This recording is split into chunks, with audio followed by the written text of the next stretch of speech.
Let me check my audio here. Let's go ahead and say a couple words. You want to level 1, 2, 3, 4, 5, like that? This guy's been through this before.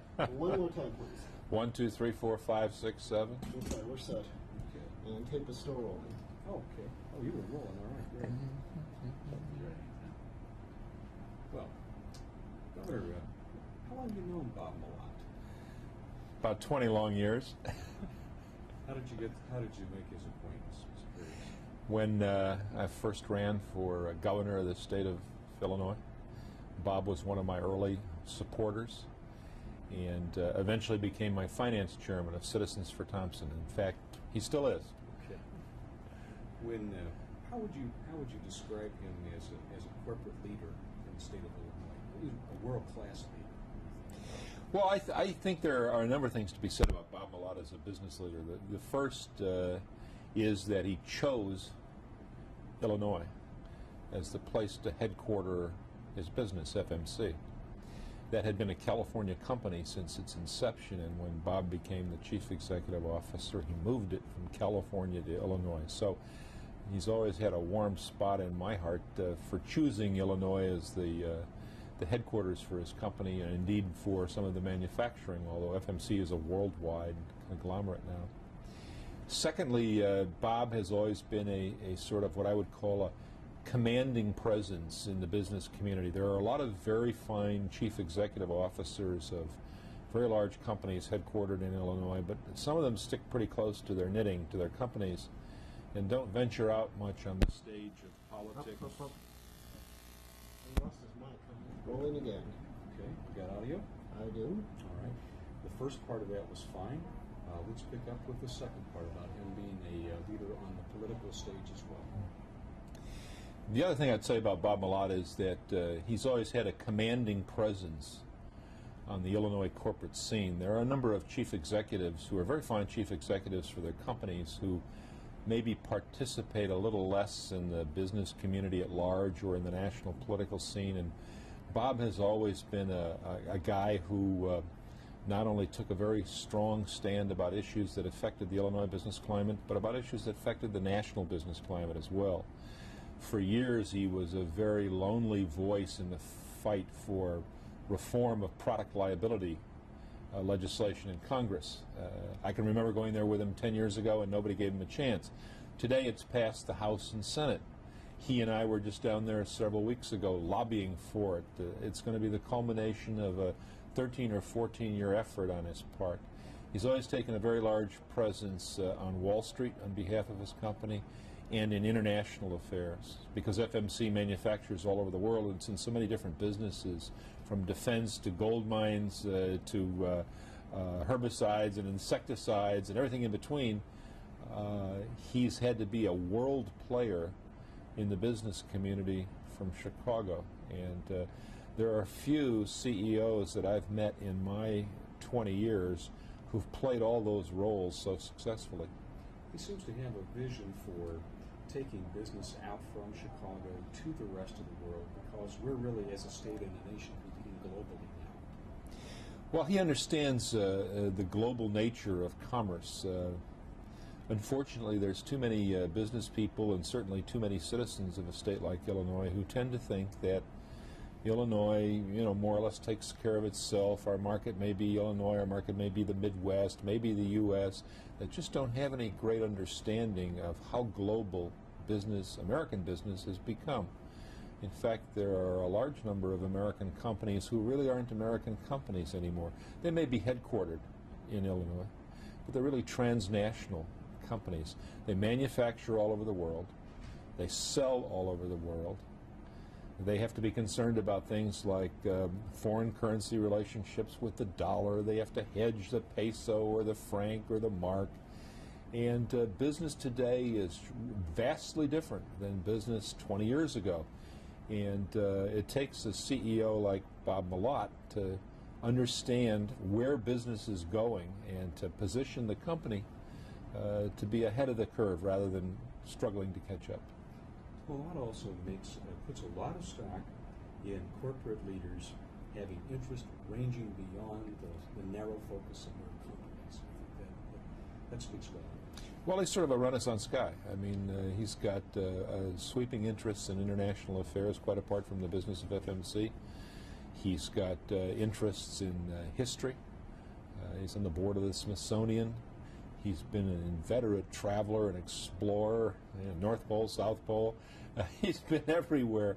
And I think that's important because somebody who captains a company as large as FMC, with all of its diversity in product, its diversity in employees, its diversity in places of manufacture, has got to have an understanding of the world and of people beyond the narrow focus of what machine makes what product. And he certainly has that. What's it like to know him on a one-on-one basis? Oh, he's a tough guy. There's no doubt about it. He's convinced of the rightness of his opinion, and he's a very forceful guy. And I finally learned after 20 years of dealing with Bob Malott that the only way to deal with Bob Malott is to be forceful back. But he's a dear friend. He'll listen to advice. He'll act on advice. But he has pretty strong opinions on a lot of subjects, and I think basically that's served him well, both in running FMC for the many years that he did, in being active on the boards of other companies, which he still is, and in succeeding so well politically, not just for me, but for other candidates as well. Any sort of anecdote that you might want to tell about Bob Malott that might be helpful to add some more color to this? if you can tell it. Well, you know what really charmed him? I thought this was charming. I thought this was really nice. I mean, here is Bob Malott, this world-famous business leader, a guy I've known for 20 years, and when he was selected as a laureate of the Lincoln Academy, I think one day the honor of it just sort of struck him. And when we went down to Southern Illinois, to Carbondale, for him to receive his award and to hear the citation read, I saw a side of Bob Malott I've rarely seen. This rough, tough business guy, you know, who had been astride the world economically for so many years as the chairman of FMC, suddenly I think felt very, very taken because he was in Southern Illinois being honored by his fellow Illinoisans, many of whom he didn't know, the members of the Lincoln Academy, and I just saw a charming and genuine and sort of softer side of Bob Malott than I'd ever seen before, and I thought that was wonderful. And then ask one more question. Okay. This has to do with the person that you co-nominated for the award, Arnold Weber. Yes. I might also ask about him. How would you sum up Arnold Weber and his contributions to Northwestern and Illinois? Arnie Weber is one of just a bare handful of academic leaders that I've known that really have no peer. He's smart as hell. He's funny. He's bright and insightful. He really stands astride the stage of academia. People respect him enormously. As he sort of wound down from his tenure as president of Northwestern University, businesses and industries are standing in line to snap him up as a board member. He's gotten very heavily involved with the civic life of Chicago. He's become an important civic leader in Chicago, so he's moved out of Evanston to downtown in terms of his influence.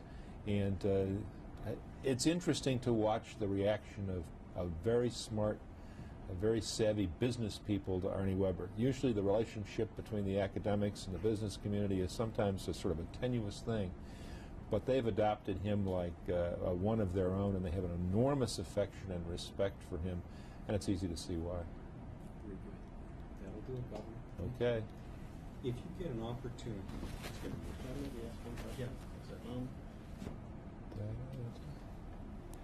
Okay. governors have a special role. Yes, they're automatic laureates.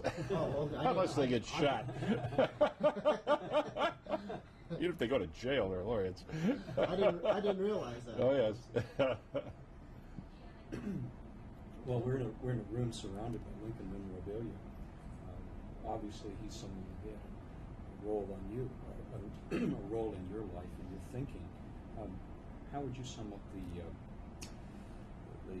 essence of the Academy, what it means to Illinois? Well, I think the Lincoln Academy is one that says, we want to search out and nominate and honor the best of Illinois in every discipline, in medicine, in business, in politics, in education. And they do it on two levels: the best students, the best seniors among the colleges and universities of Illinois, and people who have accomplished things in professional life long after school. And I think linking Lincoln's name with it is appropriate because by, I think, almost every measure, most people would regard Abraham Lincoln as the greatest of the American presidents and the greatest of the American political leaders. And there are two separate categories, and Lincoln, I think, in my opinion, stands number one in both. He was the only president that ever served during a civil war and kept the country together. He managed to do something enormously successful in moving us from a slave-owning nation to a nation in which everyone was free. And yet, by all the other measurements of the presidency, he scored well, too. I mean, people forget Lincoln was the president who opened the West to exploration and the railroads. I mean, so he had a great deal to do with the economic progress of the country, far beyond the notoriety he's received for keeping the country together during the Civil War. So if he was the best that Illinois ever had, and the best that America ever had, his name should be on the academy which says, these are the best of the current Illinoisans. Okay.